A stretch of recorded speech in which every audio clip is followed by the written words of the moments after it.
Lewis just unpacked a freshwater shipment, and today I'm tagging along with him at Nature Pets and Aquariums Blackburn to show you what is new in the fish room.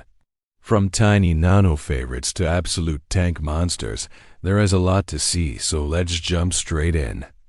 We restarting small with some pygmy corydoras, followed by a new batch of Bolivian butterfly rams looking fantastic as always.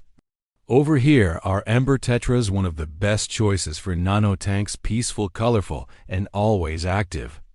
We've also got white clouds, including some golden varieties, though they can sometimes fade and look closer to the standard type depending on conditions. Black phantom tetras are in as well, another underrated schooling fish.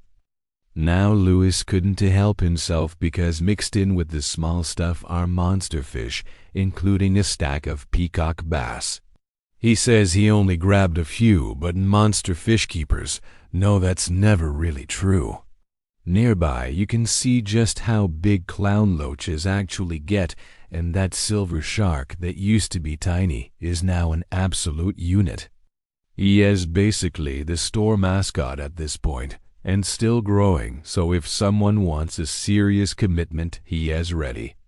Moving along, we've got kuhli loaches, both black and striped. These guys are experts at disappearing for months and then randomly showing up like nothing happened.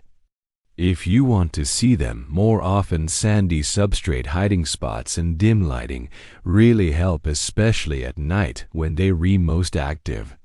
They also clean up leftover food and will snack on small snails if they're hungry enough. We also have true hillstream loaches, not Borneo suckers, the real deal. They've got that wider fin structure and flatter profile, and they love strong flow and oxygen-rich water. Hard to catch, but incredible fish to keep. For snail control, there are dwarf chain loaches in stock. They stay much smaller than yo-yo loaches, but still do a solid job cleaning up snails, and they're super active and fun to watch. Catfish fans are eating well today. There are featherfin synodontis, stunning as always, plus a really impressive sailfin placo, including an albino, and one absolute beast that Lewis had to show off. But the real showstoppers are the albino hoplo catfish, a whole group of them, and they look unreal, especially for the price. Then we get into the rare stuff. Milky Way galaxy catfish are here a driftwood-loving species that stays relatively small, but is very hard to find. There's also a golden synodontis nigroventris, also known as a golden false upside-down catfish, and only a few are left. Cichlid lovers haven't been forgotten either, with a new Thai silk flowerhorn, stunning metallic color, though it is still too early to tell if it is male or female. We also have Sumatra datnoids, which will develop a rich golden yellow color as they grow.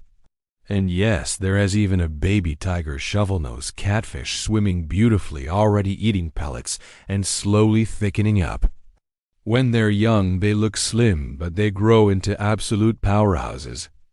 Goldfish season is kicking off with large shubunkins, fantails, ranchu black moors, and handpicked Thai imports. The colors on these are excellent, healthy, chunky bodies, and more shipments are already on the way, which is why some tanks are still empty. Rounding things out, we've got golden blue eyes, forktail blue eyes, red neon, luminatus green neons, finally back in stock, and black neons. Moved front and center so you can compare your options easily. Every single week, hundreds of new fish arrive here, some common, some rare, and some you almost never see. If you're in Australia and hunting for a specific species, get in touch and we'll do our best to source it for you. Thanks for watching, and we'll catch you in the next one.